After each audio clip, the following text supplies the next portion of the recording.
All right, my name is Thom Naccarato, My name is Steve Williams. and today we're going to be talking about how the NCAA just recently allowed students and athletes to be sponsored and endorsed by certain companies. So recently, this was passed July 1st, to be specific, of this summer. So July 1st, 2021. And they decided to allow this because of public pressure and yeah, there's just a lot of public pressure to allow athletes to get sponsorships in the NCAA. However, the schools can't directly sponsor and endorse the athletes because it would put them under the payroll of the school, and that way they would be technically working for the school. So the schools themselves can't sponsor them, but companies outside of the school can sponsor them. So, what do you think the effects the local community has? Like the effects that the sponsorships have on the local community. So the effects that sponsors will have on local community is I believe it would create a boom for local community because it's kind of small, tight knit. So it would increase in exposure because Mont Valley is kind of like middle of nowhere, and I strongly believe the local businesses should support athletes because not only would they bring more exposure to the school, but it would bring more exposure to the surrounding places, such as you got the tavern, you got the what's that Mexican restaurant called? El Agave, right? El Agave, Yep. which they have pretty good tacos. Even Jack's or Yeah. McDonald's, even like the bigger places, CVS, Smitherman's, hmm Smitherman's Pharmaceuticals. Yeah, something like that. Yeah, those places they could become nationwide if they wanted to with that much exposure. Yeah. It's a little bit of a reach, but Yeah, I agree. I think if some of the students get recognition from them, if they get sponsorships from them, then it would definitely bring more recognition to them. because some players or different teams they end up going nationals, conference, hmm bigger games, and they hmm get TV exposure. So Yep. if somebody recognizes their face, they'll associate with that brand, and if they play good, what I'm saying, somebody be like, oh, I need to shop with them. I need to this, that, and the third. So hmm And I know a lot of them, whenever they do get these sponsorships, they'll post on social media as well. oh yeah. So I think they'll get the recognition from that too. Oh yeah, big time. Social media is the way to go. Yeah. Cause that's where it all starts. Yeah. So how do you think it'll like affect the athletes like individually, and then like certain small businesses? I know we kind of covered on small business a little bit, Yeah, but how do you think it'll affect like the athletes in general? it could boost for one. It could boost the athletes' confidence because you see somebody's out there. They see you're working hard. You're doing what you got to do. You're being the best athlete you can be. It can boost their confidence, but also their money. They could get paid for showing their face, Mm-hmm. having their gear on, whatever, what have you. If they don't get paid monetarily, they can get discounts because most people whenever they sign up for affiliate programs or sponsorships they get go hit the link in my bio 10-20% off 15% off Mm-hmm. like track barn is for like throwers track athletes they sponsor a guy that I follow on Instagram from South Alabama. He's Haitian, Mm-hmm. big Haitian dude. He has a discount code 15% off, and Yeah. they have pretty good stuff, so that makes you want to shop with them. Yeah, that's cool. The recognition's also really nice. How do you think it would be like a learning experience for the businesses and like the athletes? It would teach athletes who have the ability to go to the next level how to be more business savvy. So it would teach them who to sign to deal with, who not to sign to deal with. It would teach them how to manage not only their money but their time, because Mm-hmm. time is everything. So you don't wanna sign a big deal, but they're only holding you for a year, as opposed to you sign a couple smaller deals for a couple more years, Mm-hmm. 5 years, 6 years, here and there. It could benefit you a lot more, intelligence wise and just overall. Yep. So I think we're gonna bring on a special guest to the podcast. He's my roommate, and he's an athlete who's sponsored, and he swims for the NCAA. Parker Bell, welcome on the show. Thank you. We know you're sponsored by a couple brands, and what sport do you play? I'm a swimmer at the University of Montevallo. Awesome. So local athlete. Yep. So who are you sponsored by? I'm sponsored by Rastaclat, which is a bracelet brand, and then Liquid IV, which is a hydration company, so to speak. Awesome. So how do you think both of these sponsors has like affected you individually? It's kind of given me some motivation. I mean, obviously, D2 is a little bit different than D1. You see all those D1 athletes get, like, for example, Oregon gets sponsored by Nike and stuff like that. And so, I mean, it was not easy to get these sponsorships. I had to contact them, get their,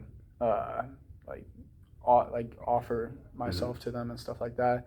And so when I found out that they wanted to sponsor me, I felt really grateful for it. And it just kind of gave me that motivation, like, okay, you're kind of becoming a bigger deal than what you are. So. Yeah, it's almost like the NFL or it something is, like yeah, that. it's pretty cool. cool. A golfer Exactly. gets sponsored by different things. Exactly. So how do you think these sponsorships affect like the businesses you're sponsored by? So for like, how do you think Liquid IV is affected by your sponsorship? So I think I have to post on my social media. I have to make 2 posts on my story a month. So it's expanding their brand out to like a lot of people. Like I have close to 1,300 followers on Instagram. So that means at least half of those people who are online are seeing my promotions for the company. And it's kind of, Rastaclat and Liquid IV aren't really that popular yet. So for them, having me as a sponsored athlete, I can expand their brand and get people notified about it and promote their product in good ways. Yeah. So what do you think the benefit of like our local community? Because I don't think there's any athletes on campus that are sponsored like from our local community. Like we have like the Tavern and El Agave and restaurants like that. Yeah. How do you think those businesses would be like? How do you think they would benefit from going out and sponsoring, like say like another athlete? Do you think they would gain like recognition or? I think they would definitely gain recognition. It's a weird situation because we live in a very small town here in Montevallo, and everybody pretty much knows these places, but I think definitely if people from out of state or something out of somewhere else, if they made the promotion, say online too, or to like through newsletters and stuff like that, showing, oh, I'm sponsored by these places, it'll get their name out there as well, and maybe go try one of their spots somewhere, or come to Montevallo and even try it if they're, say, in Tuscaloosa or something like that. So like we're a smaller school, like Division II. I know like Division I athletes that are like really well known will get like big sponsorships. How do you think that like Division II like helps out like smaller businesses? I think Division II. Can you repeat it one more time? Yeah. So Division II is like kind of helps out like smaller business a little bit more. I'd say like Division I maybe like has like bigger business. Like some of the athletes in Division I schools are like more well known or whatever. Do you think like Division I has a bigger impact on, do you think Division II has a bigger impact on like smaller businesses? I personally think they do, because I mean, these people that are D1 athletes are getting, of course, like you said, those bigger sponsorships.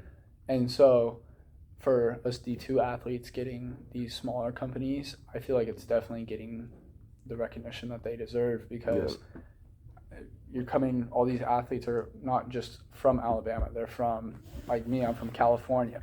So people are seeing this product in different places, and the way, like Liquid IV, for example, was very smart. They chose athletes that are from different places and stuff like that.